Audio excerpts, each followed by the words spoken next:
संकट मोचन कृपा निधान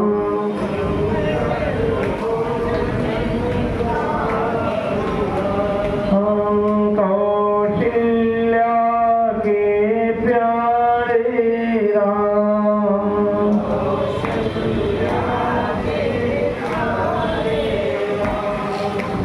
दशरथ राज दुलारे राम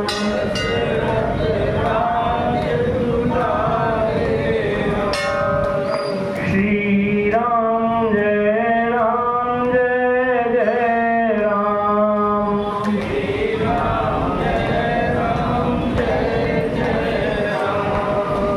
बंदो बाल रूप सोई राम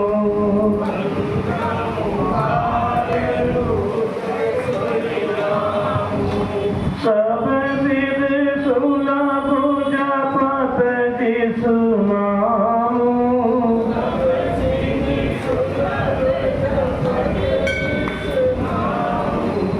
मंगल भवन अमंगल हारी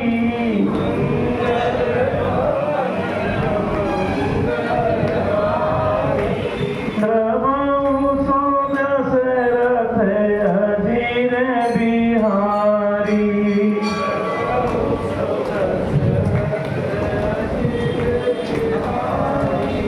सो तुम जानहु अंतर्यामी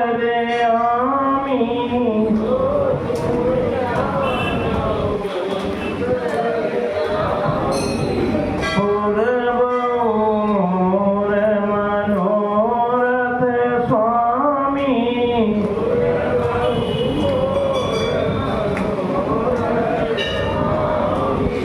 जय विधिनाथ होए तुम्हारा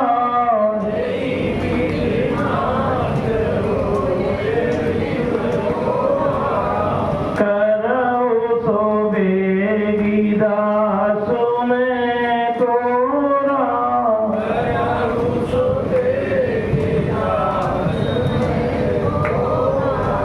उमा कहूँ मैं अनुभव अपना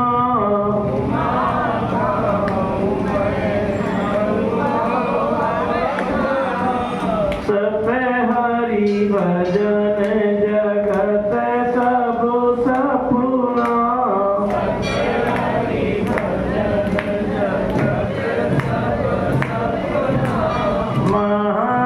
महावीर बिन वो हनुमाना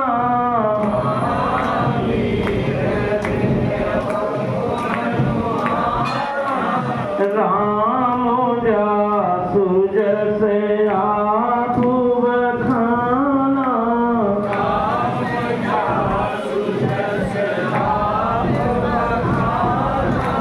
प्रभु की कृपा भयहु सब काजू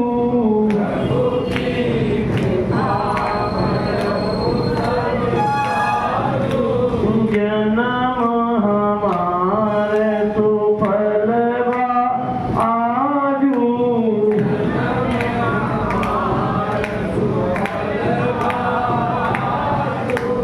जिन्हीं राम तुम प्राण प्यारे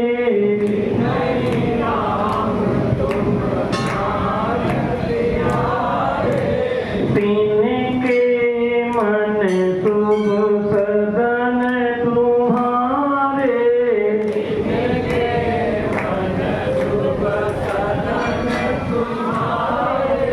तुम ही छाड़ी गति दूसरी नाही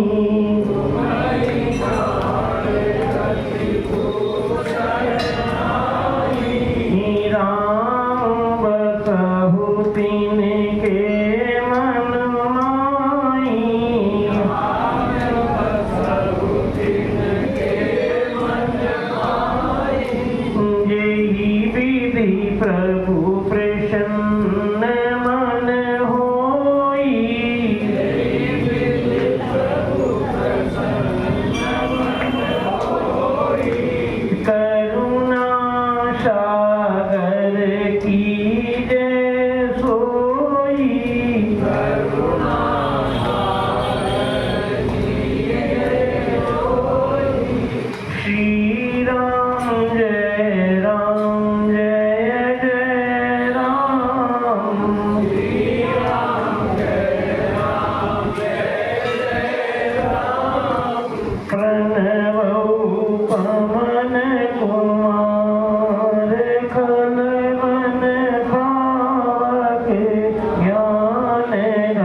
सीताराम।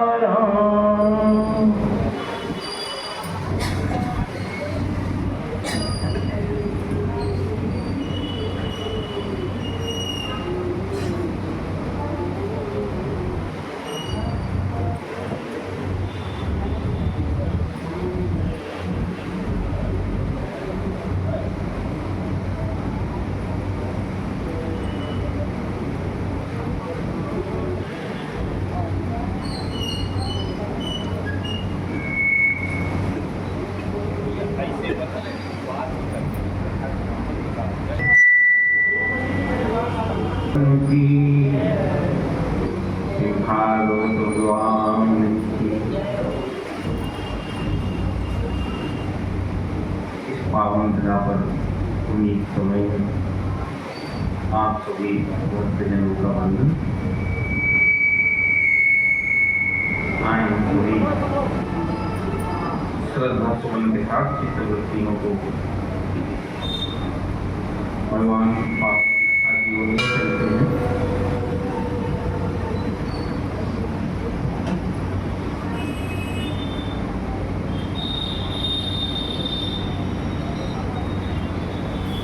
जहाँ गत दिनों में श्रवण कर रहे हैं,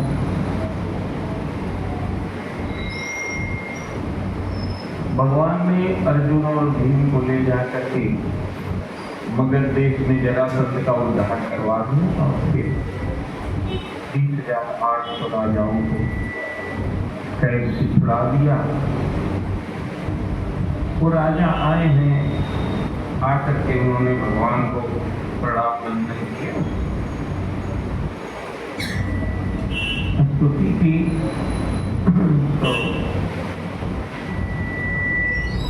थोड़ा देख सकते हैं, स्थिति आ गई।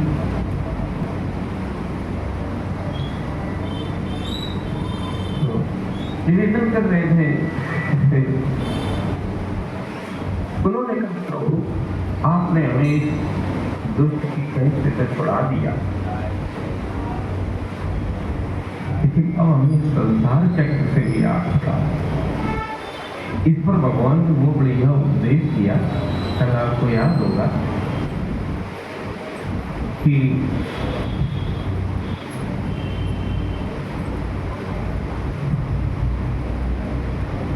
कहा कि शैली आप ऐसी अपनाना जाकर के तुम लोग अपनी वंश परंपरा की रक्षा के लिए, भोग के लिए नहीं संतान उत्पन्न करो। यहाँ से शुरू किया है।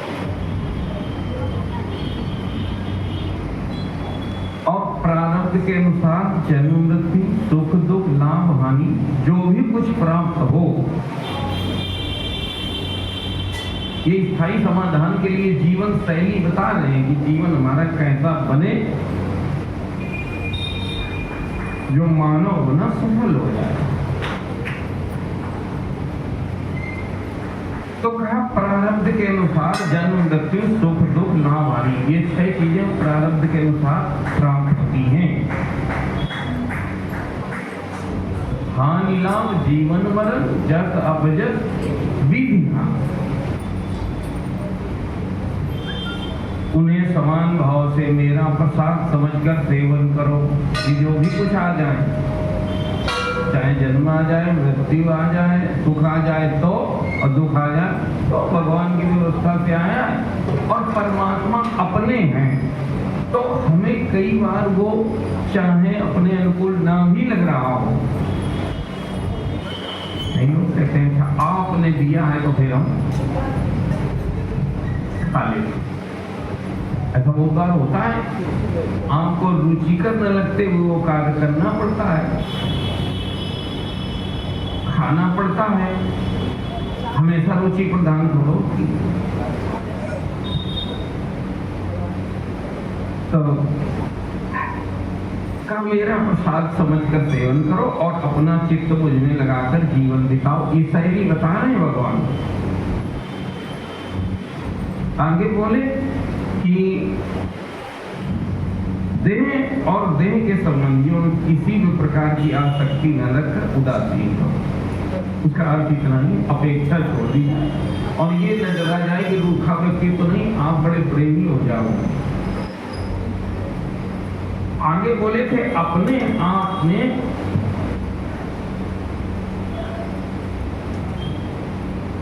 आत्मा में ही रमण करो। ये सबसे बड़ा भजन है दुनिया का। क्या?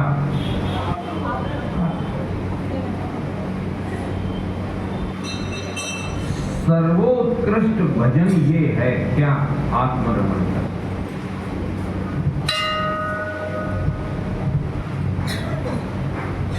आत्मरमण का अर्थ होता है अपने स्वरूप में संतुष्ट रहना, आनंदित रहना।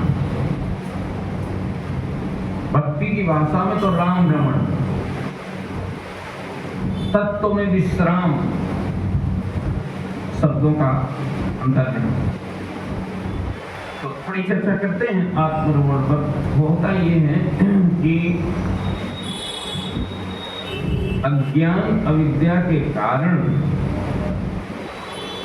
जीव संसार को अपना मान बैठा।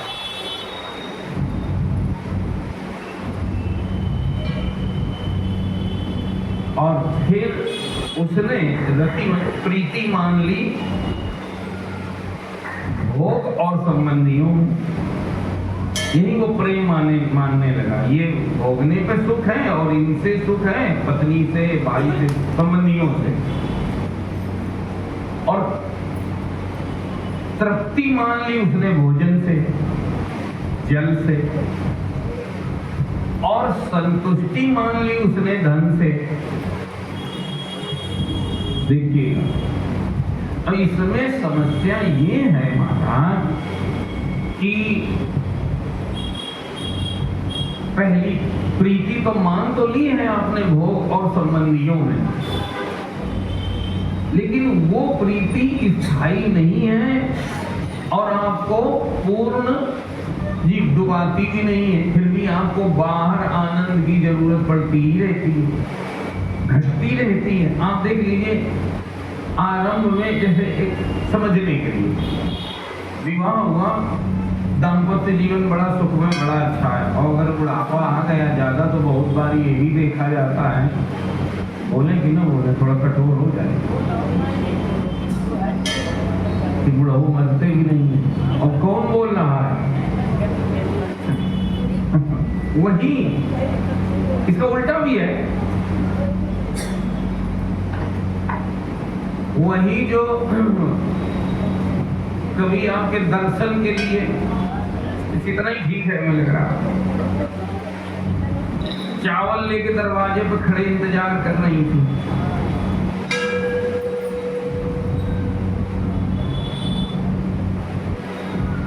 वो प्रीति धीरे धीरे धीरे धीरे चली।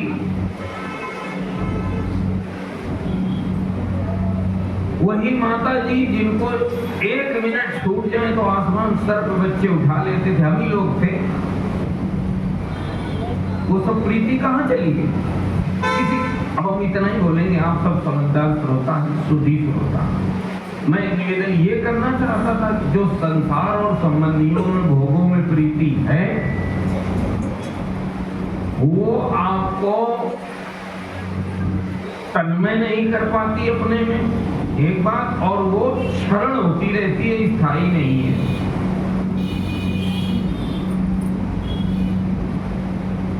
दूसरी है तृप्ति।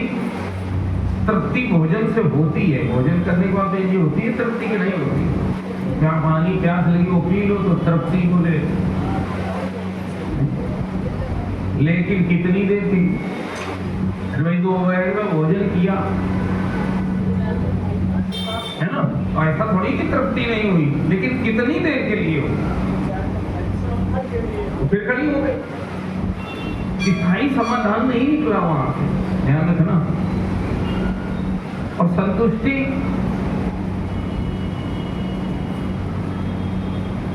धन से चाहते हैं। देख लीजिए, वो जितना जब तक नहीं मिलता है तब तक लगता है, मिल जाता है तो लगता है अभी भी कम है, अभी भी कम है, कभी संतुष्टि होती नहीं। तो जब कोई अच्छी साधना करके, अच्छा सत्संग करके, अच्छा गुरु प्राप्त करके संसार का त्याग कर दे, त्याग करना माने भाग जाना नहीं मानना, अभी इतना ही बोलना है क्योंकि कथा में आगे चलेंगे। और अपने स्वरूप को पहचान लेता तो ये तीनों खत्म हो जाते हैं। उसको चूंकि स्वरूप सम है, निर्विकार है, होगा नहीं, क्या है, अनंत है, अविनाशी है, उसमें कभी कुछ हुआ नहीं, हो सकता नहीं, तो वो वही आनंदित होने लगता है। उसके भीतर से एक चीज आती है, क्या आती है? आनंद। तो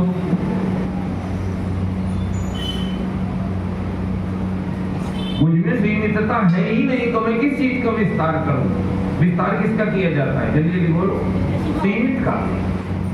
असीमित जो चीज पहले से है, पहले से जहां आनंद भरा हुआ है, तो उसे विषय भोग की क्या जरूरत? यस्तु आत्मरतिरेव स्यात् आत्मतृप्तश्च मानवः। देखिए भगवद गीता जी से थोड़ी मदद ले लेते हैं। वहां भगवान अर्जुन को ये बात समझा रहे हैं। अर्जुन, यस्तु आत्मरतिरेव स्यात् आत्मतृप्तश्च मानवः आत्मन्येव च सन्तुष्टः। तीनों बातें उन्होंने बता दी। जो प्रीति, तृप्ति और संतुष्टि अपने आप में ही प्राप्त कर लेता है। कब प्राप्त? जब वो स्वरूप को पहचान लेता है। बोले तस्य कार्यम न विद्यते। इस संसार में उसके लिए कोई कर्तव्य नहीं होता। वो अपने में उसे स्वयं में प्रसन्न है, उसे जरूरत नहीं है किसी चीज की। इसको कहते हैं आत्मरमण। उसके भीतर से जो स्वयं के बारे में वृत्तियां उठ रही हैं, वो उठ रही है आनंद स्वरूप, अविनाशी, चिन्मय सत्ता, निर्विकार सत्ता। अच्छा, हम लोगों के भीतर से क्या उठ रही है? कभी भय, कभी असंतुष्टि, कभी अतृप्ति, कभी अप्रीति। ये अभी हमारी वृत्तियां वर्तमान में उठ रही हैं। तो उन्होंने कहा आत्मरमण करो। इसका अर्थ हुआ कि गुरु और शास्त्रों की बात को अच्छे से पहचान करके इस बात को समझो कि तुम्हारा रूप ये है और स्वरूप में बैठना ही आत्मरमण करना है, या स्वरूप को पहचानना ही आत्मरमण करना है। ये उच्च श्रेणी की है ये बात, लेकिन फिर भी हम लोग पहले सुनेंगे तो सही।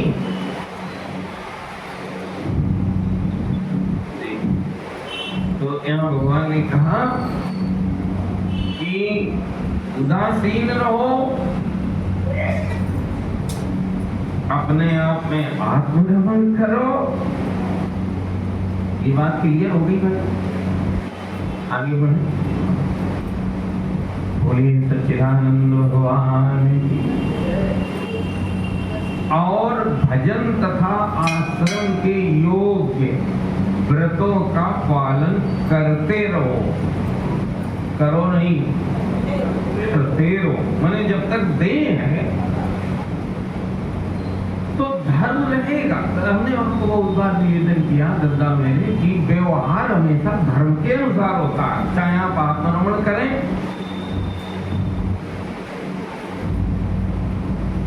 तो, और विशेष करके उसको जो श्रेष्ठ है, जिसकी बात लोग मानते हैं, उसे तो व्यवहार और अच्छे से बड़ी सावधानी से करना पड़ेगा। एक जगह तो गीता में भगवान ने ये भी बताया कि वो यद्यपि जानता है कि कर्म का स्वरूप पर कोई प्रभाव नहीं है, लेकिन फिर भी वो जी जानबूझकर अकर्मण्य न बने, फिर भी वो अज्ञानियों की तरह कर्म करे। नहीं, उसको देखकर जो अज्ञानी है वो भी कर्म छोड़ देगा, और वो छोड़ देगा तो वो आलस प्रमाद में चला जाएगा। तुम तो नहीं जाओगे, तो उसके बाद तो पतन हो जाएगा।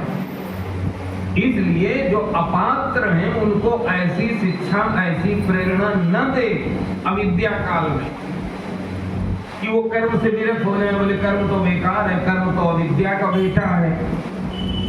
उन्हें आपको निवेदन किया ना कि हनुमान जी के सामने बैठ करके आप हमारे लिए सुधी श्रोता हैं, उत्तम श्रोता मान करके हम आपको कथा सुना रहे हैं, वरना ये वर्जना है। इतनी बड़ी बात सामान्य व्यक्ति सामान्य स्वभाव में नहीं बोली जा सकती, नहीं बोलना चाहिए। भगवान ने वर्जना मना किया है, वर्जना की है, नहीं तो वो क्या करेगा, वो कर्म बंद कर देगा।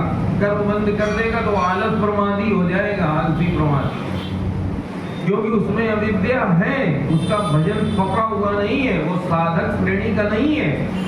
तो कम से कम अपने कर्म में तो आनंदित है तो वही ठीक है, बिजी तो रहता है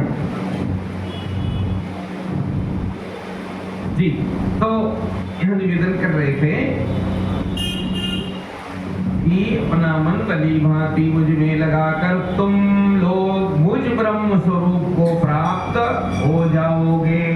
पूरी एक प्रक्रिया परमात्मा ने, पूरी एक जीवन शैली उनको बता दी कि ऐसे जियो तो यहाँ तक जीवन सफल हो जाएगा, जीव यात्रा पूरी हो जाएगी, शरीर यात्रा नहीं। भाई शरीर यात्रा तो आप कुछ भी नहीं करो तब भी पूरी हो जाएगी। शरीर देखो, आपको निवेदन करें,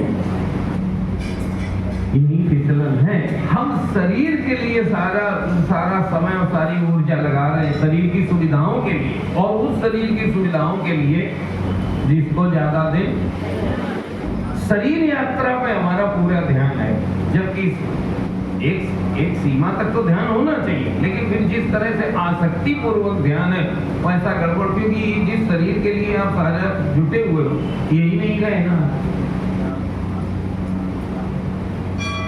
ये शरीर का आदर और स्वस्थ रखना इसलिए जरूरी है क्योंकि ये जीव यात्रा में सहायक है, पकड़ा जाए। शरीर यात्रा तो कैसे न कैसे वैसे सबकी पूरी हो जाती है, लेकिन एक की पूरी होगी दूसरा शरीर फिर। यहाँ जीव यात्रा पूर्णता को प्राप्त हो जाती है जब जीव भगवान को प्राप्त हो जाता है। भगवान ने एक सही बता दी। आगे सुखदेव जी महाराज कथा सुनाते हुए कहते हैं, श्री सुखोवाच इत्यादिश्च नृपान् कृष्णो भगवान् भुवनेश्वरः तेषां नियुक्तपुरुषान् स्त्रियो मज्जन कर्मणि। परीक्षित, भुवनेश्वर भगवान श्री कृष्ण, अब श्री कृष्ण का नाम क्या रखा? भुवनेश्वर। भुवनेश्वर भगवान श्री कृष्ण ने राजाओं को यह आदेश देकर उन्हें स्नान आदि कराने के लिए बहुत से स्त्री पुरुष नियुक्त कर दिए, सेवक सेविकाएं। शपर्याम कारयामास सा देवेन भारत नरदेवोचितैर्वस्त्रैर्भूषणैर्विलेपनैः। परीक्षित, जरासंध के पुत्र सहदेव से उनको राजोचित वस्त्र आभूषण माला चंदन आदि दिलवाकर उनका खूब सम्मान करवाया। किसका? राजाओं का। भोजयित्वा वरान्नेन सुस्नातान् समलंकृतान् भोगैश्च विविधैर्युक्तान् ताम्बूलैर्नृपोचितैः। जब वे स्नान करके वस्त्राभूषण से सुसज्जित हो चुके तब भगवान ने उन्हें उत्तम उत्तम पदार्थों का भोजन कराया। अब बहुत दिन से मिला नहीं होगा कारागार में उत्तम उत्तम, और पान आदि विविध प्रकार के राजोचित भोग दिलवाए। ते पूजिता मुकुंदेन राजानो मृष्टकुंडलाः विरेजुर्मोचिता क्लेशात् प्रावृणन्ते यथा गृहाः। बोले हैं भगवान श्री कृष्ण ने इस प्रकार उन बंदी राजाओं को सम्मानित किया। अब वे समस्त क्लेशों से छुटकारा पाकर कानों में झिलमिलाते हुए सुंदर सुंदर कुंडल पहनकर ऐसे शोभायमान हुए जैसे वर्षा ऋतु का अंत हो जाने पर तारे, क्या बढ़िया दृष्टांत है। तारे पहले भी थे लेकिन वर्षा ऋतु में उनकी चमक मंद पड़ जाती है। राजा तो पहले भी थे लेकिन वो और जैसे ही वर्षा खुले फिर रात्रिकालीन बेला में जब आसमान साफ होता है तो देखते बनता है कई बार। ऐसे राजाओं की चमक बढ़ गई। रथान सदस्वान आरोप्य मणिकांचन भूषितान प्रीणय्य सुमृतैर्वाक्यैः स्वदेशान प्रत्ययापयत। फिर भगवान श्री कृष्ण ने उन्हें सुवर्ण और मणियों से भूषित एवं श्रेष्ठ घोड़ों से युक्त रथों पर चढ़ाया, मधुर वाणी से तृप्त किया और फिर उन्हें उनके देश भेज दिया। कितना आनंद हुआ होगा उनको। ये भगवत शरणागति का फल है। और भगवान भी जब देने में उतर जाएं तो केवल छुड़ाया नहीं है, सम्मान भी दिया, मुक्ति भी दी, आगे जीवन फलित करने का उपदेश भी दिया। और घर तक जाने के लिए जल्दी जल्दी बोलो सवारी भी दी है। हालांकि जेल से छूटने के बाद नियम ये सरकार का भी है ना, कि वो किसी भी गाड़ी में बिना किराए के जा सकता। हमें लगता है जेल में नियम यही शास्त्रों को देख के बनाया गया। भाई वो छूटा है उसके बाद पैसे तो होंगे नहीं तो जाएगा कैसे, तो कानून में है। उस दिन ट्रेन में पकड़ा नहीं जाएगा, वो रोज छूट करके आया। यानी कि ये जो हम लोगों के संविधान और नियम बने शास्त्रों से ही आए, सब कुछ आपको मिलेगा जी। तो देखिए भगवान ने रथों पर चढ़ाया क्योंकि वो राजा हैं और उनको विदा कर दिया। वो आनंदित और भगवान का स्मरण करते हुए अपना उन्होंने यात्रा की। तयैवं मोचिता कृच्छात् कृष्णेन सुमहात्मना ययोस्तमेव ध्यायन्ता कृतानि च जगत्पते। इस प्रकार उदार शिरोमणि भगवान ने उन राजाओं को महान कष्ट से मुक्त किया। अब वे जगतपति भगवान श्री कृष्ण के रूप, गुण और लीलाओं का चिंतन करते हुए अपनी अपनी राजधानी को चले गए जी। जगदो यात्रा करने का ये बहुत बढ़िया नियम सनातन धर्म में बताया गया, बार बार बताया जाता है। चाहे वो जीवन यात्रा हो, चाहे शरीर यात्रा हो, चाहे भौतिक यात्रा हो। भगवान भोलेनाथ जब अगस्त ऋषि के यहाँ से वो घटना घटने के बाद आगे यात्रा करते हैं कैलाश की, तो बोले परनथ पंथ विविध इतिहासा विश्वनाथ पहुंचे कैलासा। विविध इतिहास पुराणों की चर्चा करते हैं। महाराज दुनियादारी की चर्चा में अगर धोखे से भी उतर जाओ तो मन खिन्न हो जाता है थोड़ी देर के बाद, सुनने वाले का भी और बोलने वाले का भी। ये शायद हमारा भी अनुभव है, आपका भी अनुभव। थोड़ी देर के बाद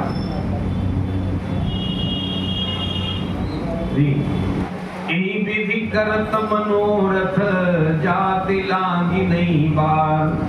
विश्वामित्र जी भगवत दर्शन की लालसा लेकर के जब बक्सर से यात्रा करते हैं, कहाँ की, अयोध्या की, तो मनोरथ करते जाते हैं कि वहां भगवान का दर्शन करेंगे। बस भगवत दर्शन की लालसा से उनके गुणों की चर्चा करते हुए जब कोई भी यात्रा होती है तो वो बड़ी सुखद और गंतव्य तक पहुंचने वाली होती है। वो राजा वहां से ऐसे राजधानी को चले गए। आगे बोले हैं महाराज, जगदो प्रकृतिभ्यस्ते महापुरुष चेष्टितम् यथान्वसा सद भगवान तथा चक्रुरतंत्रिताः। वहां जाकर उन लोगों ने अपनी अपनी प्रजा से परम पुरुष भगवान श्री कृष्ण की अद्भुत कृपा और लीला कह सुनाई। और वहां तो पूछा होगा लोगों ने कैसे छूटे मंत्रियों ने और नहीं भी पूछा होगा तो निकलने लगेगा।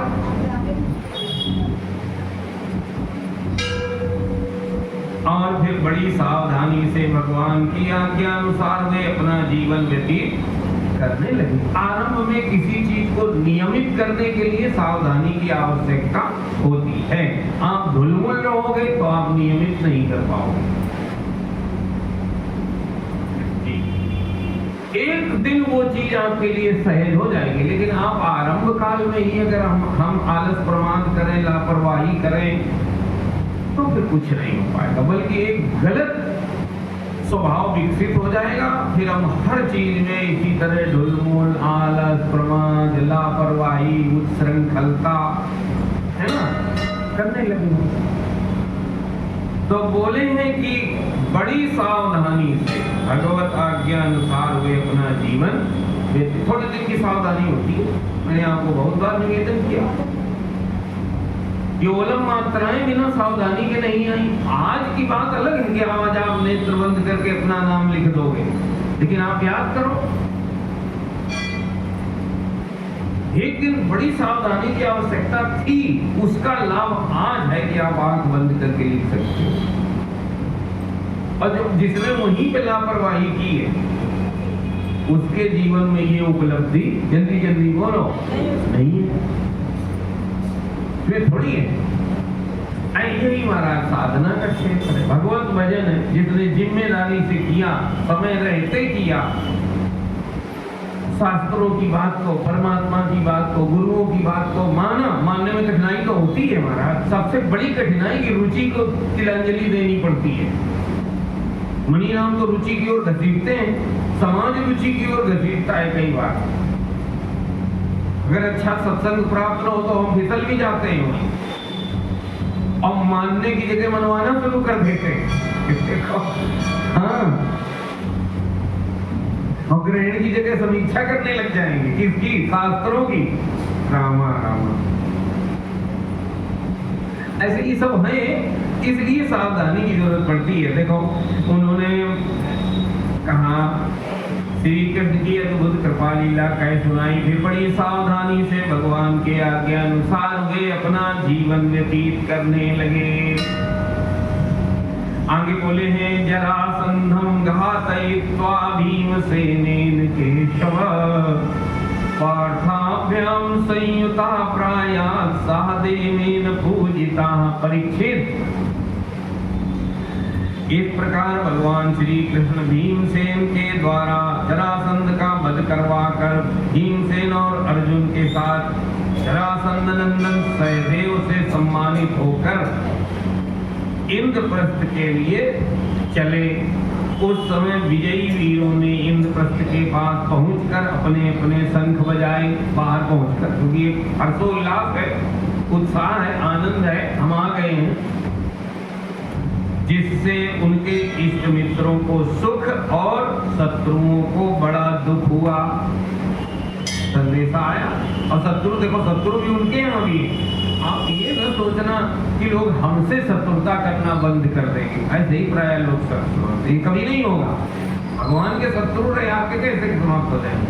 हाँ, आपके हाथ में, हमारे हाथ में ये है कि हम शत्रुता बंद कर सकते हैं, हम अपने से शत्रु भाव हटा सकते हैं। लेकिन दूसरा हटाएगा, इसकी प्रतीक्षा की जाए, ये नहीं। और शत्रु भाव रहेगा तो हमारा हृदय जलेगा। सामने वाले का पता नहीं कुछ होगा कि नहीं होगा, लेकिन हमारे भीतर का शत्रु भाव हमारा जरूर कुछ हो जाएगा। इसलिए मना किया, कहा बड़ा दुख शत्रुओं को हुआ, क्योंकि जो काहू के सुने बड़ाई। अब शंख बजाने का संकेत ये है कि हमने जरासंध को जीत लिया। वो अजय था, उस समय बड़ा बलवान था। तो जो शत्रु वृत्ति के हैं उनका कुछ बिगड़ा नहीं है, लेकिन उन्हें तकलीफ क्यों है? क्योंकि तुम्हारा बना क्यों है। जो काहू के सुने बड़ाई, ये भी स्वभाव है किसी का, अनजाने में ऐसा स्वभाव विकसित हो जाता है। किसी की प्रशंसा, किसी की बड़ाई उसको तकलीफ देती है, कितनी देती है। बोले श्वास ले जन जूड़ी आई। आप समझ ही गए होंगे ना, जड़ुआ बुखार याद है कुछ? चाहे जितनी रजाइयां डालो वो घंटे आधे घंटे नहीं विवल कर देता है महाराज, सब कुछ हम भूल जाते हैं। चाहे रजाई डालने के बाद भी वो एक तरह से वो झाड़े के अलावा कुछ याद नहीं आता, ऐसे ही वो उसमें तकलीफ में डूब जाता है, उसको कुछ याद नहीं रहता। हो इतना बड़ा इनका काम हो गया। वो स्वामी बड़ी कसी शैली में चलते, श्वास ले अच्छी लंबी लंबी श्वास, जनजूड़ी आई। बिगड़ा कुछ नहीं, लेकिन इनका बना क्यों है देखिए। तो ऐसे लोगों को बड़ी तकलीफ हुई। महाराज आगे बोले हैं, गत्वा ते खांडव प्रस्थम संखान दत्मुर्जितारया हर्षयन्ता स्वसुरदो दुर्हतां च सुखा तच्छ्रुत्वा प्रीतिमनस इंद्रप्रस्थ निवासिनः मेनिरे मागधं शांतं राजा चाप्त मनोरथः। का इंद्रप्रस्थ निवासियों का मन उस शंखर ध्वनि को सुनकर खिल उठा। उन्होंने समझ लिया कि जरासंध मर गया, क्योंकि उसी के कारण अनुष्ठान रुका हुआ था, चिंता थी। और अब राजा युधिष्ठिर राजसूय यज्ञ करने का संकल्प एक प्रकार से पूरा हो गया।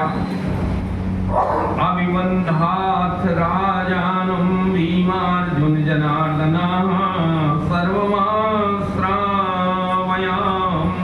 चक्रुरात्मना यदुनिष्ठितम्। भीमसेन, अर्जुन और भगवान श्री कृष्ण ने राजा युधिष्ठिर की वंदना की और वह अब सब कृत्य कह सुनाया। पूछा होगा जरासंध को कैसे जीता, ये आसान बात नहीं थी। तो उस पर विस्तार से उन्होंने सुनाया जो उन्हें जरासंध के वध के लिए करना पड़ा था।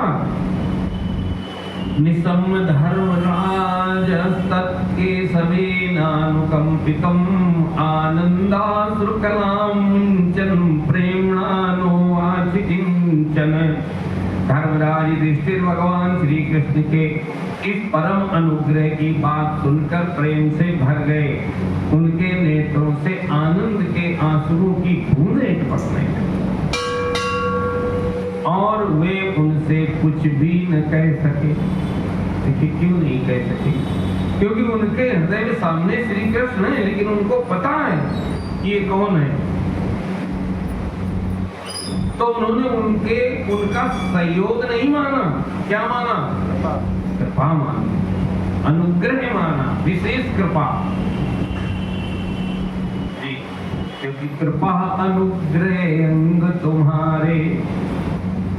परमात्मा के स्वरूप में कृपा है और अनुग्रह है। कृपा माने सामान्य और अनुग्रह माने विशेष कृपा, जो किसी किसी को मिलती है उसको अनुग्रह बोलते हैं। जैसे प्रहलाद की रक्षा के लिए भगवान चले आए, सबकी रक्षा के लिए थोड़ा आते हैं, तो अनुग्रह है।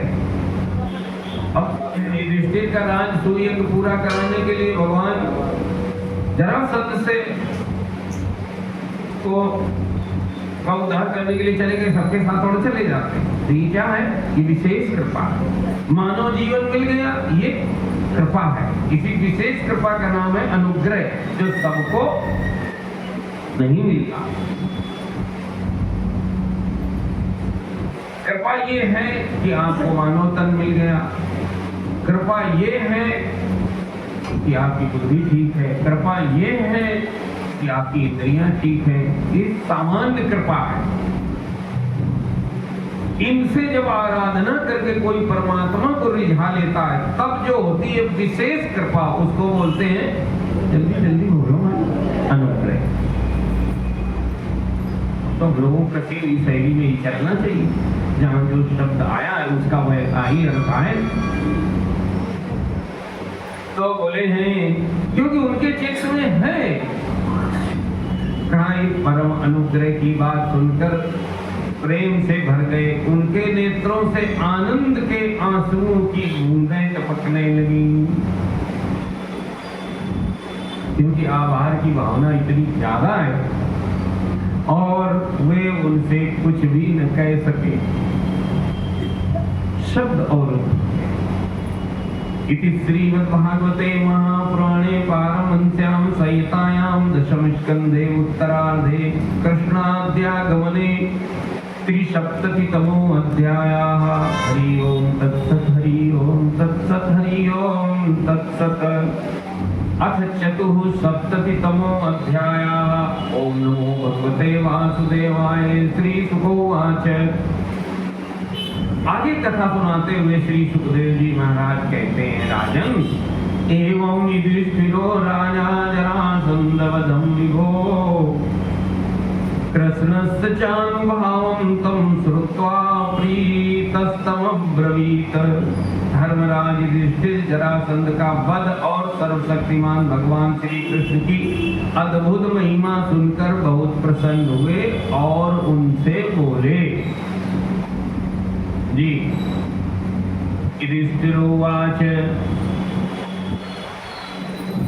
एक जरासंध का वध सुना है और सर्वशक्तिमान भगवान श्री कृष्ण की अद्भुत महिमा। उसमें अद्भुतता क्या है? अनेक दो बातें तो होनी चाहिए, बहुत कुछ अद्भुत है, भगवान में सब अद्भुत ही होता है। अद्भुत ये है कि श्रेय नहीं लिया है उन्होंने, शक्ति का संचरण भीमसेन में कर दिया, उनके द्वारा काम करवा दिया। अद्भुत नहीं है, हम लोग कर सकते हैं। कई बार तो महाराज बिना किए का श्रेय लेना चाहते हैं, और अगर थोड़ा किया है तो अगर हमारा श्रेय कोई दूसरा ले गया, जल्दी जल्दी बोलो, लड़ पड़ेंगे। गाना चौपाई कोई गा दे और कोई मंदिर के बाहर ये कहने लगे ये वाली चौपाई अमुक ने सुना करके अमुक ने सुनाई थी, अगर उसने सुन लिया तो क्या कहेगा? वो हमने सुनाई थी, आप उनको कह रहे हो। लेकिन भगवान अद्भुत है, भगवान करते भी हैं और जनाते भी नहीं हैं। जी और अद्भुत है ऐसा जो जरासंध था, जिसके जीवन में ये गुप्त था कि ये मरेगा कैसे, वो भी भगवान ने वहां प्रकट कर दिया। तो कहा कि सुनकर अब ये युधिष्ठिर बोले, क्या बोले? त्रैलोक्य गुरवाः सर्वे लोक महेश्वराः वहन्ति दुर्लभं लब्ध्वा शिरसैवानुशासनम्। सच्चिदानंद स्वरूप श्री कृष्ण। कौन बोला? युधिष्ठिर बोले। अब सामने वो कृष्ण कन्हैया खड़े, लेकिन बोल क्या रहे हैं? सच्चिदानंद। ये समझ है, ये सत्संग और शास्त्र पचाया हुआ चित्त है। दरअसल तो ये है कि वो तो लड़े भी नहीं है, सच बात ये। तो कायदे से तो भीमसेन की पीठ ठोकनी चाहिए थी और प्रशंसा करनी चाहिए थी, लेकिन उनकी जो समझ है उसमें कोई हलचल नहीं है। देखिएगा, कहा सच्चिदानंद स्वरूप श्री कृष्ण त्रिलोकी, जबकि बड़े हैं आयु में, और भगवान श्री कृष्ण उनका सम्मान करते हैं। अभी आपने सुना है पीछे, इसको कहते हैं बाधित दृष्टि। दृष्टि सामने कोई भी है, पहचान में कोई उलझन नहीं है, बुद्धि कांपती नहीं है, उसमें संशय नहीं है, जो समझ है वो असंदिग्ध है महाराज, और ये बिना सत्संग के होती नहीं है जी। तो बोले हैं सच्चिदानंद स्वरूप श्री कृष्ण त्रिलोकी के स्वामी ब्रह्मा शंकर आदि और इंद्र लोकपाल सब आपकी आज्ञा पाने के लिए तरसते हैं, और यदि वह मिल जाती है तो बड़ी श्रद्धा से उसको सिरोधार्य करते हैं। ये धर्मराज बोल रहे हैं। कि हमारा सौभाग्य कि भगवान ने हमें आज्ञा दी। ये समझदारी है। इसलिए जब किसी को भगवत सेवा का अवसर मिल जाता है तो वो बड़ा प्रसन्न होता है?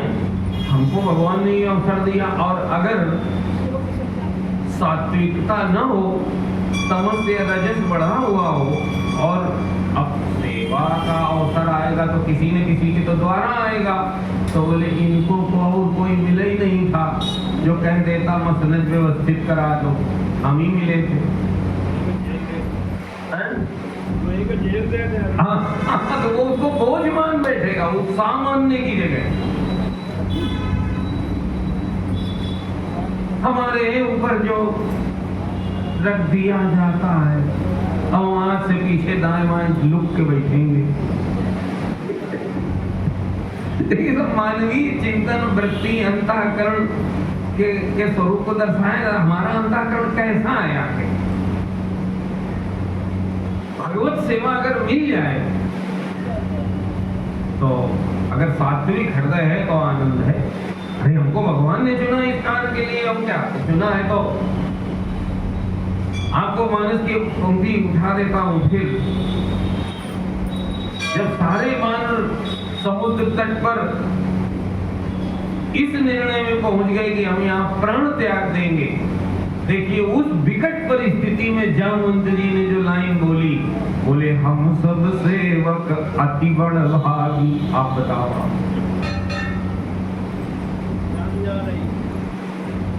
चिंता न करो, जिसने सेवा दी है वो व्यापक सत्ता है, वो केवल प्रवर्षण की पर्वत पर नहीं है, वो यहाँ भी है। अगर सेवा उन्होंने दी है तो बल भी वही देंगे, समझ भी वही देंगे। जी, भगवान की अगर सेवा कभी आ जाए तो आप पीछे मत हटना, वो व्यवस्था आएगी चाहे जहां से आवे। आप पक्का मान लीजिए, धैर्य रखिए, आप धैर्य रखिए। उन्होंने कहा हम सब सेवक अति बड़ भागी। सोचो आप उस परिस्थिति में जब वानर जी अंगद जी तो रोने लगे, अब मरण सत्य हम जाना। उस विकट परिस्थिति में जहां मंत्री जी ये उपदेश करते हैं कि हम सब सेवक अति बड़ भागी नहीं, अति भागी। सोचो उनको कैसा लगा होगा सुनकर। संतत सगुन ब्रह्म अनुरागी। हम लोग तो परमात्मा के अनुरागी भक्त हैं, अगर विचलित हो जाए तो अनुरागी कैसे हो सकते हैं? इसका मतलब हमारे अनुराग में कमी है। और क्या? अरे उन्होंने सेवा दी है तो व्यवस्था भी देंगे, कोई न कोई रास्ता खुलेगा। और देखिए वहां हम कथा का विस्तार न करेंगे, है ना, नहीं तो समझ आता, लेकिन आपका ध्यान गया होगा, रास्ता खुलती है। अब किसके द्वारा खुलती है? संपाति के द्वारा। वो भी इतना भयानक रूप लेकर के बाहर आता, देखने में बड़ा भयानक लगता है। वो उसको देख करके डर पे गीध वचन सुनी काना, तो तुम्हारा देख के लोगों को ब्लड प्रेशर हाई होने लगा। बोले तब तो बच गए थे, अब हमें लगता बिल्कुल कि तो खाने के लिए आ गया। लेकिन सच बात यह है कि मार्गदर्शन वहीं से मिला। सीता जी का पहला पता देख करके किसने बताया? संपाति ने बताया। कभी भी भगवान की सेवा अगर मिल जाए तो देखिए युधिष्ठिर जी धर्मराज है ना, तो धर्म जैसी बात करें। उन्होंने क्या बोला? कहा कि देखिए, कहा त्रैलोकी के स्वामी ब्रह्मा शंकर आदि और इंद्र आदि लोकपाल सब आपकी आज्ञा पाने के लिए तरसते हैं जी। आज्ञा भगवान की कई तरह से आती है, कभी गुरुओं के द्वारा आती है, कभी बड़ों के द्वारा आती है, कभी शास्त्रों के द्वारा आती है। अब शास्त्र जो कह रही है भगवत आज्ञा ही है, और क्या? रुचिकर नहीं लगती है महाराज, ध्यान रखना। उद्देश्य अगर आपने पकड़ रखा है तो आज्ञा जी मीठी लगेगी आपको। नहीं तो वो बोझ लगेगी, कई बार विरोधी भी लगेगी। अगर रुचि प्रधान जीवन है तो कहाँ तरसते हैं, और यदि मिल जाती है तो बड़ी श्रद्धा से उसको, श्रद्धा से नहीं बड़ी श्रद्धा से, अनुभव नहीं है कि भगवान की आज्ञा पालन करने से ये हो जाएगा, क्या है? श्रद्धा है। बिना अनुभव के जो हमें लाभान्वित करा देती है उसको बोलते हैं श्रद्धा। जी, आम मीठा होता है, खाया नहीं है हमने, लेकिन बड़ों पर श्रद्धा कर ली। अब जब खाओगे तो स्वाद, अनुभव बाद में होगा, आनंद जल्दी जल्दी बोलो पहले यार। ऐसे ही भगवान में आप श्रद्धा कर करते हो शास्त्रों की बातों पर, श्री सुखदेव जी महाराज के शब्दों में, तो आनंद आपको पहले आएगा।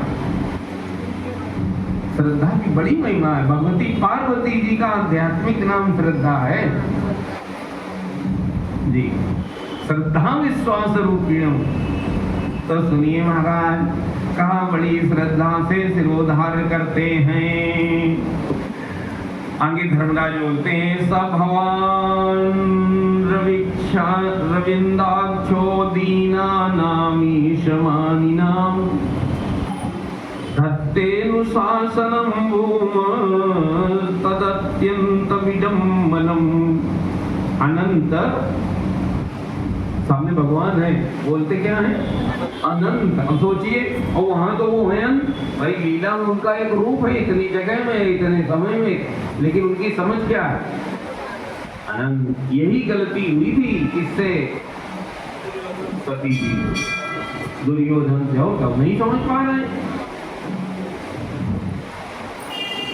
सती जी जब लीला करके दिखाती है कि ये गलती करोगे, अगर कथा ठीक से नहीं सुनी है तो, अगर भगवान सामने भी आ जाएंगे तो कई बार लाभ होने की जगह हानि हो सकती है। ऐसा थोड़ा ना कि भगवान धूप में खा के सामने आए थे कि नहीं आए, कोई लाभ हुआ ना? तुम्हारा लोग चाहिए। दुर्योधन के प्राण और चले गए, कुछ फायदा तो हुआ नहीं।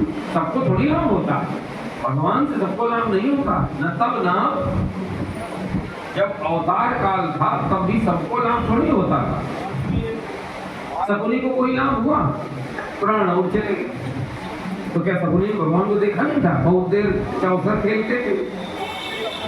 और सोचिए, कंस को कोई लाभ हुआ? तो क्या देखा नहीं? तो रमामा लगता था रिश्ते में, बहुत बड़ा रिश्ता था। हाँ,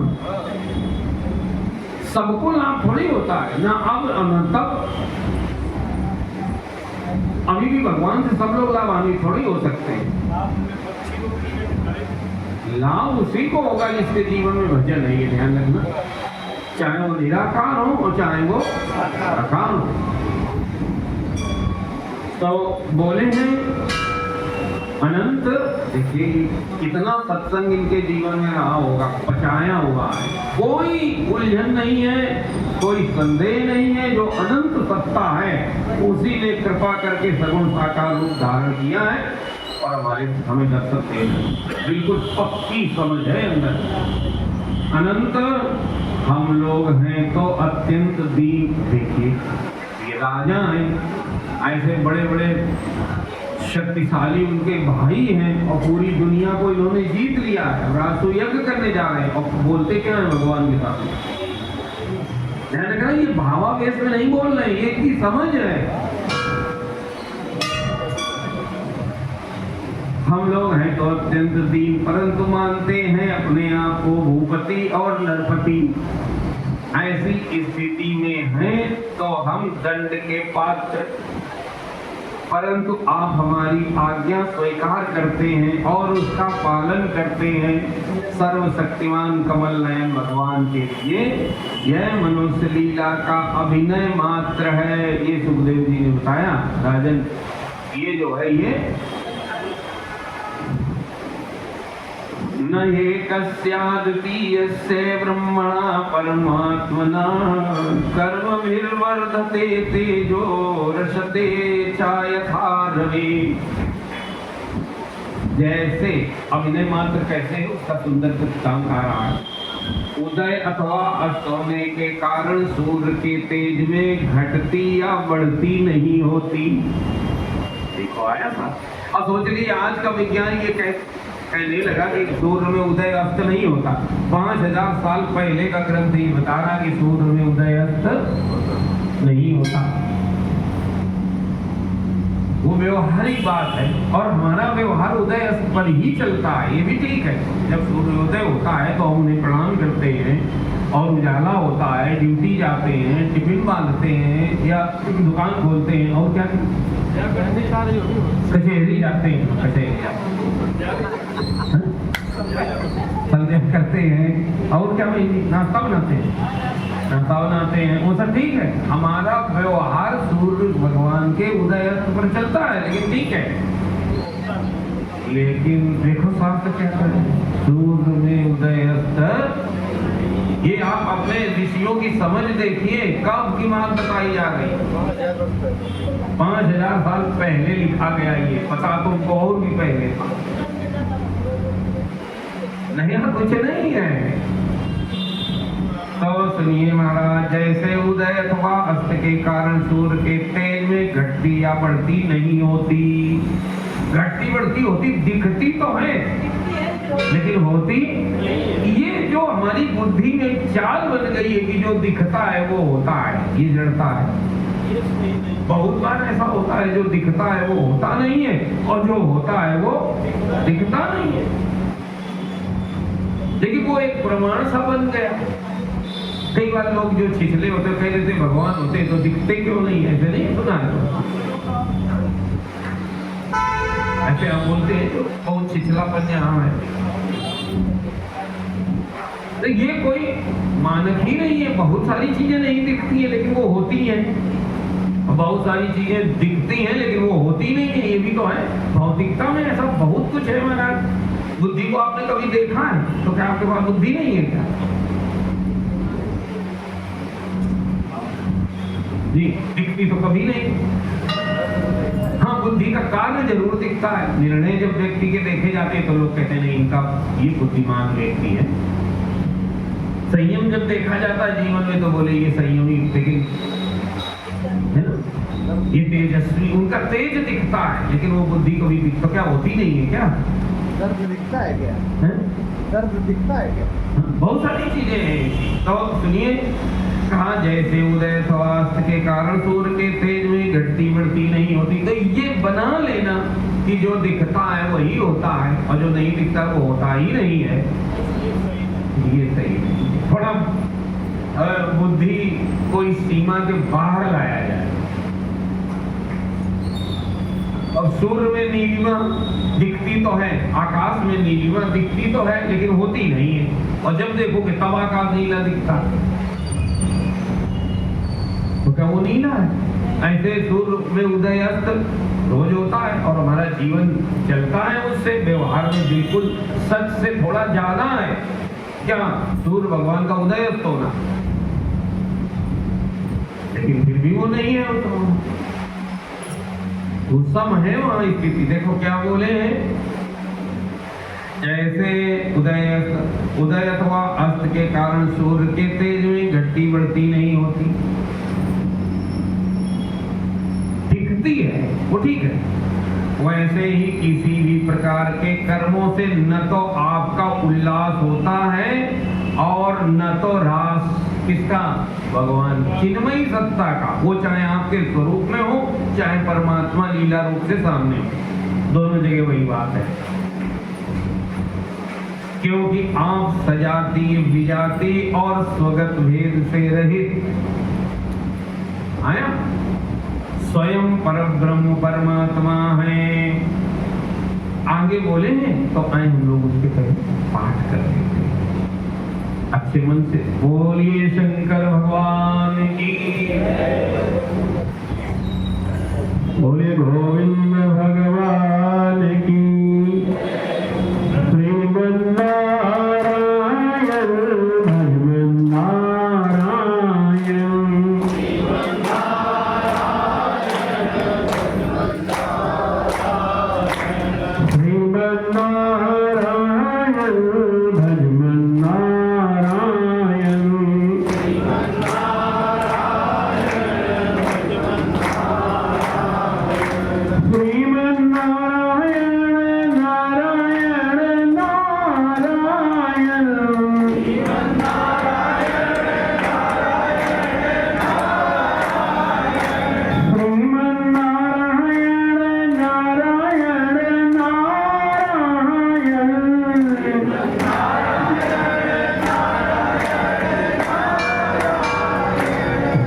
नारायण नारायण नारायण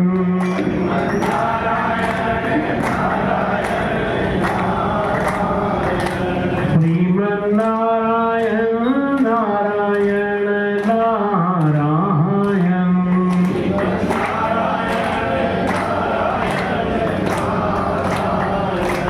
लक्ष्मी नारायण नारायण नारायण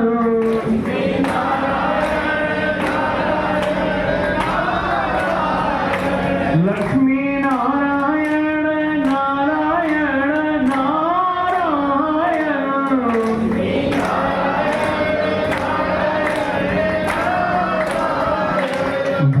धर्मनारायण नारायण नारायण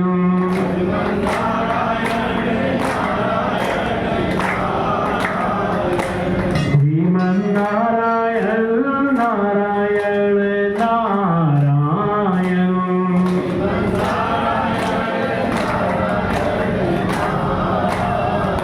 भगवान लक्ष्मी नारायण भगवान की श्री भगवान वाच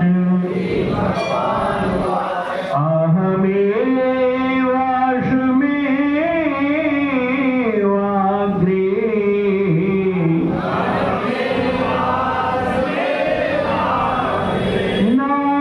नान्यत् यत् सदसत्परम्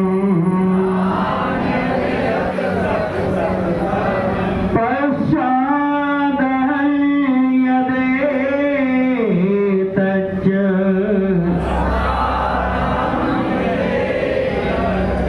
यो वसेति सोऽस्म्यहम्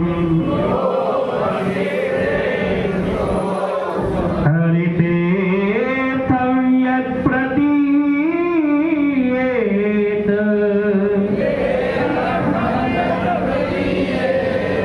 न प्रतीयेत चात्मनि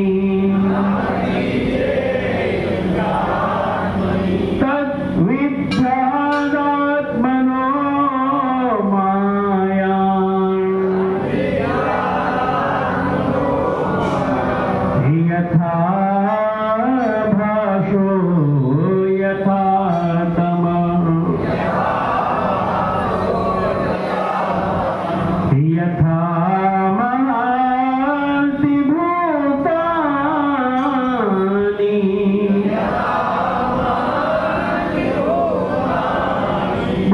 भूतेषु चावचेष्वनु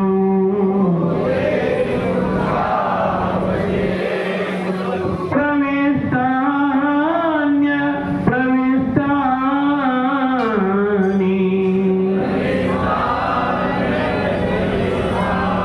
तथा ते सुनते स्वम्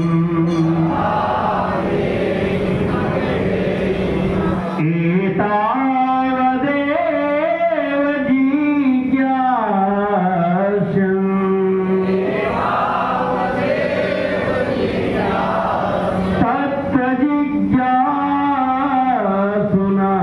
तत्त्वजिज्ञासुनात्मनः अन्वय व्यतिरेकाभ्याम्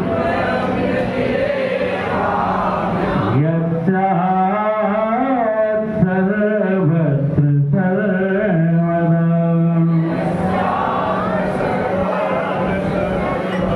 भोले गोविंद भगवान की जय।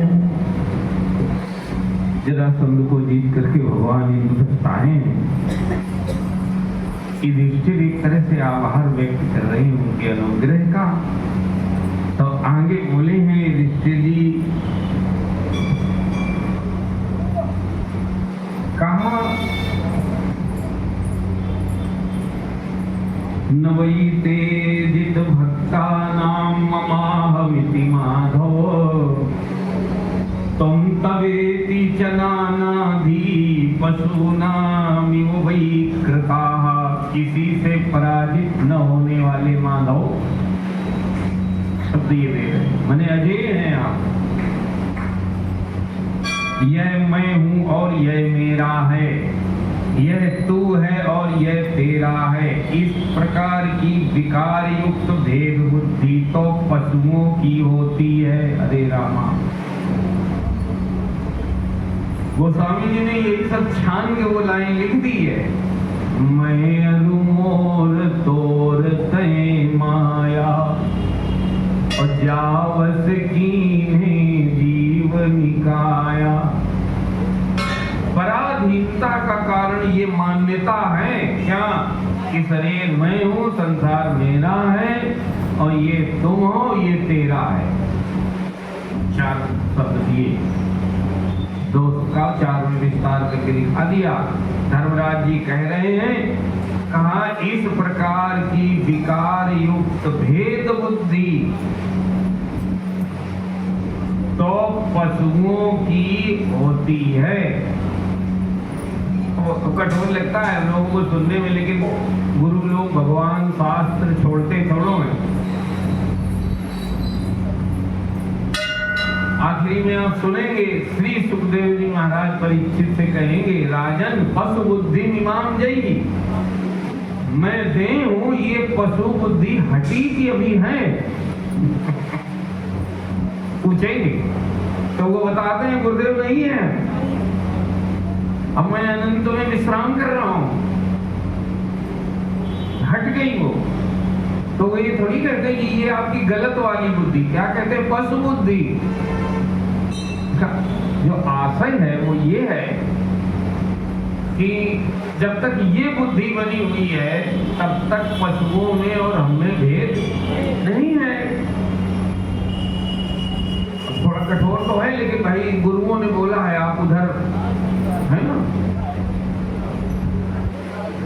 अपना क्रोध ले जाना, मेरी ओर मत देखना है। भाई आहार, निद्रा, भय, मैथुन, चार चीजें आपके भी जीवन में हमारे भी हैं, और ये चार अगर यही चार हैं तो ये चार पशुओं में भी है। भाई आहार वहां है कि नहीं है, जल्दी से बता। निद्रा, भय और मैथुन, संतानोत्पत्ति वहां भी है। तो अगर हमारा इतने ही में जीवन समाप्त हो रहा है या हम केवल यहीं तक हैं, तो शास्त्रों गुरुओं ने क्या कहा, बोली तो पशुओं में भी होती है। इसका मतलब आपके पास जो एक्स्ट्रा है उसका आपने उपयोग नहीं किया। आपके पास एक्स्ट्रा क्या है, विवेक, तो पशुओं में नहीं, उसका फिर आपने सदुपयोग नहीं किया। तो फिर पशुओं में और फिर शरीर भले ही पैकिंग भले अलग अलग बनी रही। ऐसे गुरु लोग महाराज हमको भी बड़ा बुरा लगता है, लेकिन अब कहाँ चले जाने लगता है, तो लगता है। तो देखिए कैसे धर्मराज जी बोल रहे हैं, कहा यह मैं हूँ और यह मेरा है, तथा यह तू है और तेरा। अच्छा, हम लोग बड़ा थोड़ा सा कुछ करके कालर चढ़ाए रहे थे। अरे बोले जो तुमने किया है ना, पक्षी घोंसला बनाते हैं जी, चूहे भी बिल बना लेते हैं, उस पर ही तराने की जरूरत थोड़ो है। संतानें उनके भी होती हैं, कई बार चूहों की ज्यादा होती है।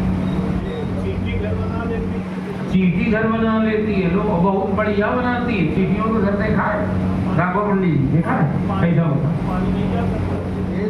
पानी के ऊपर घोंसला बना, हाँ, वो बगीचे चीटियों के देखे कभी? हाँ, गया वाले में तो इंजीनियर फेल हो जाए। तो जो इंजीनियर गया वाले में फेल है, उसमें भी कई खाने होते हैं गया का जो घोंसला होता है।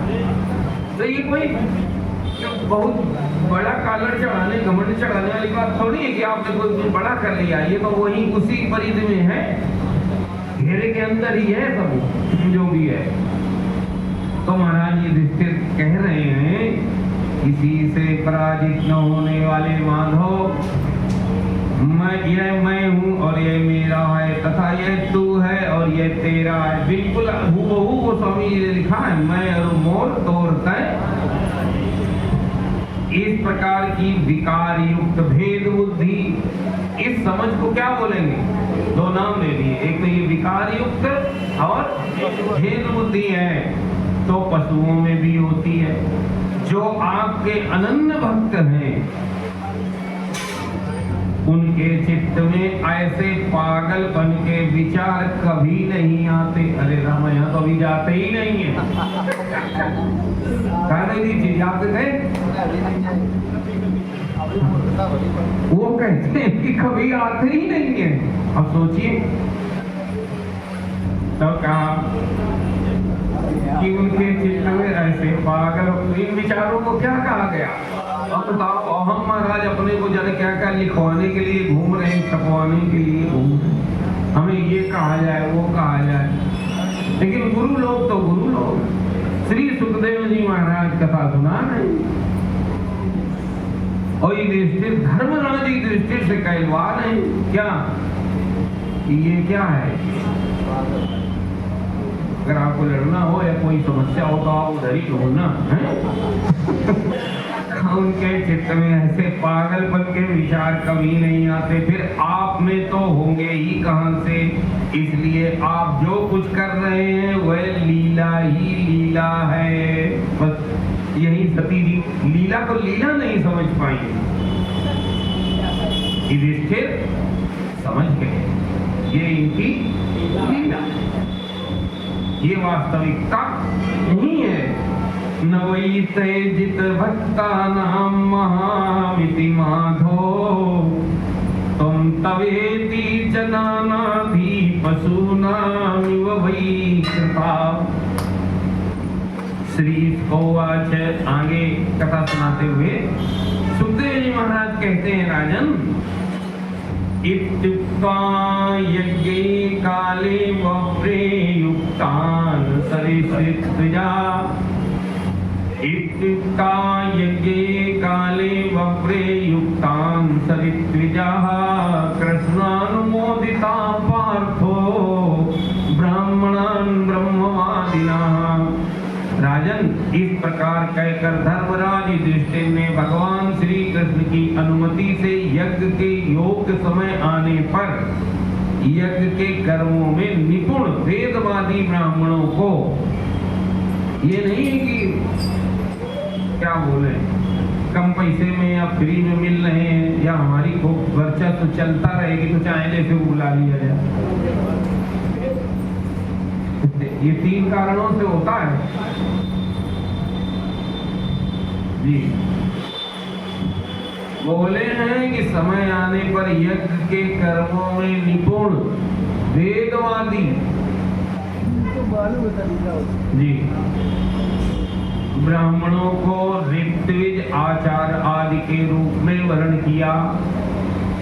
द्वैपायनो भरद्वाजा सुमंतुर गौतमो सीता वसिष्ठस्य वनाकन्नो मैत्रेया कवसत्रिता। उनके नाम ये हैं जिनको युधिष्ठिर जी ने वर्ण किया है। कहा श्री कृष्ण द्वैपायन व्यासदेव, भरद्वाज, सुमंतु, गौतम, असित, वशिष्ठ, च्यवन, कर्ण, मैत्रेय, कवस, त्रित, विश्वामित्र, वामदेव, सुमति, जैमिनी, क्रतु, पैल, पराशर, गर्ग, वैशंपायन, अथर्वा, कश्यप, धौम्य, परशुराम, शुक्राचार्य, आशुरी, नीतिहोत्र, मधुच्छंदा, वीरसेन और अकृतव्रण। कहा विश्वामित्रो वामदेवा सुमित्र जैमिनी कृतो पैलपाराशरो गर्गो वैशंपायनेव च। अथर्वा कश्यपो धौम्यो रामो भार्गव आशुरिः वीतिहोत्रो मधुच्छंदा वीरसेनो कृतव्रणाः। उपहूता तथा चान्ये द्रोण भीष्म कृपादया। धृतराष्ट्र सासुतो विदुराश्च महामतिः। इनके पितामह कृपाचार्य धृतराष्ट्र और उनके दुर्योधन आदि पुत्रों और महामती विदुर, विदुर को क्या कहा गया? मति नहीं, महामती, मति माने बुद्धि, है ना? महामती विदुर आदि को भी बुलवाया। ब्राह्मण क्षत्रिया वैश्या शूद्रा, महामती किसको कहते हैं? थोड़ी बात हो ही जाए, समय तो हो गया है लेकिन हो जाए। महामती किसको कहते हैं? एक मती है, एक महामती।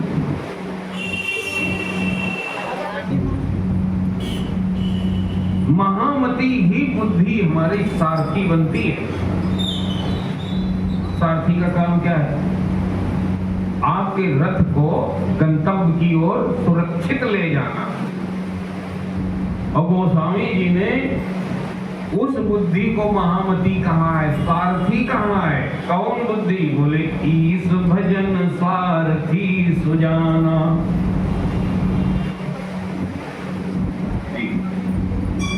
जो भगवत भजन से पगी हुई बुद्धि है वो सारथी है। बुद्धि तो सारथी विद्धि, ये कठोपनिषद में आया। गोस्वामी जी ने उसका अनुवाद वहां मानस में किया। उन्होंने कहा आपके जो ये शरीर रूपी रथ का जो सारथी है, जिसमें आप बैठे हुए हो, माने जो ड्राइवर है, देखो गाड़ी आपकी चाहे जितनी अच्छी हो, है? हाँ, तो फिर इसी तरह से शरीर इंद्रियां आपकी चाहे जितनी बलवान सक्षम, चाहे जितनी अच्छी हो, अगर बुद्धि, इसी बुद्धि को महामती बोलते हैं यहाँ पे। वो बुद्धि सबके पास होती है, लेकिन कौन सी बुद्धि सारथी है? बोले ईश भजन सारथी सुजाना। इसी को महामती बोला है। देखिए विदुर जी भले ही राजकाज करते हैं, बड़ा जीवन थोड़ा सा अटपटा रहा, अटपटा ये रहा, दासी पुत्र होकर के वो जन्मे, बड़ी लंबी कथा है, कोई सुनाई है।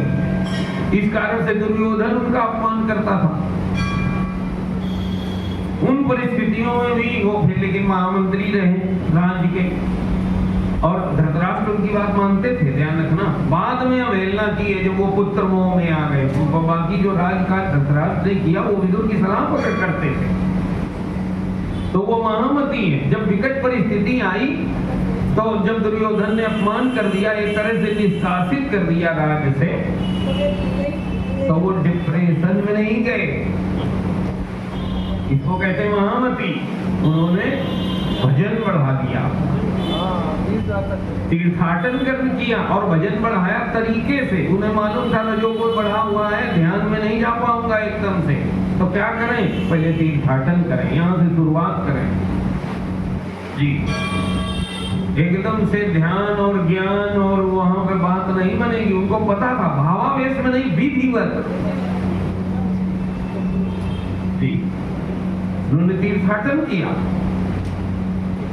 और फिर धीरे धीरे धीरे धीरे, और भगवान के बड़े प्रिय थे वो। बल्कि भगवान ने ही उन्हें संकेत दिया था कि आपको कुछ दिन के लिए हस्तिनापुर छोड़ना होगा, क्योंकि अगर आप हस्तिनापुर में रहोगे तो फिर ये दुष्टों का नहीं हो पाएगा। विभीषण जी को भगवान ने बाहर कराया और फिर लिख दिया। बोले क्यों बाहर कराया? बोले अस कहीं चला विभीषण जबही। देखो जबही करके लिखते हैं गोस्वामी, क्योंकि कहीं कोई सभा है, कोई परिवार है, कोई राष्ट्र है, कई बार उसमें किसी व्यक्ति का इतना सहयोग और योगदान होता है कि एक व्यक्ति के कारण पूरा परिवार खाता है। हमने ऐसा देखा है, हो सकता है आपने देखा। वो व्यक्ति चला गया, परिवार से सारी गरिमा चली गई। होता है कि नहीं होता? कितना प्रभाव होता है किसी का। किसी की उपस्थिति इतनी महिमामयी होती है कि वो बना रहे तो वहां एक अलग आभामंडल होता है। तो ये भक्त वाली श्रेणी में है विभीषण जी। भगवान जानते हैं कि जब तक ये वहां रहेंगे तो राक्षसों का विनाश नहीं हो पाएगा। तो रावण से लात चलवा दी, क्योंकि ऐसे भागेंगे भी नहीं, वहीं छिपाते रहेंगे, तो क्या करवा दी, लात पड़ी थी। लेकिन आगे गोसावी की सावधान कलम ये लिखती है, अस कही चला विभीषण जब ही, तो घटना क्या घट गई, आयुहीन भय सब तब ही, उसी समय, वो मर तो उसी समय गए।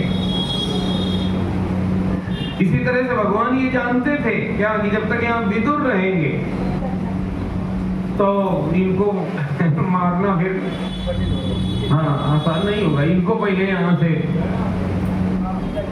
एक भगवान मार्गदर्शन भक्त का कर देते हैं कि कब क्या कहाँ कैसे करना है, घटना घटा देते। तो महामती का मैं निवेदन ये कर रहा था, महामती ये जो हर परिस्थिति में सात्विकता की ओर चलती है, और वो बुद्धि तभी चलेगी जब वहां पर भजन है, जब भगवान का गुणानुवाद उस बुद्धि में भरा हुआ है, उसने श्रवण कर रखा है, जीवन इसलिए है, ऐसे ऐसे जाना है, कोई भी परिस्थिति हमारा कुछ नहीं कर। इसलिए नाम क्या दिया उन्होंने, महामती। देखिए कहा कि महामती विदुर आदि को, इसके अतिरिक्त धर्मराज ने द्रोणाचार्य, भीष्म पितामह, कृपाचार्य, धृतराष्ट्र और उनके दुर्योधन आदि पुत्रों माने और भी जो है, और महामती विदुर आदि को भी बुलवाया।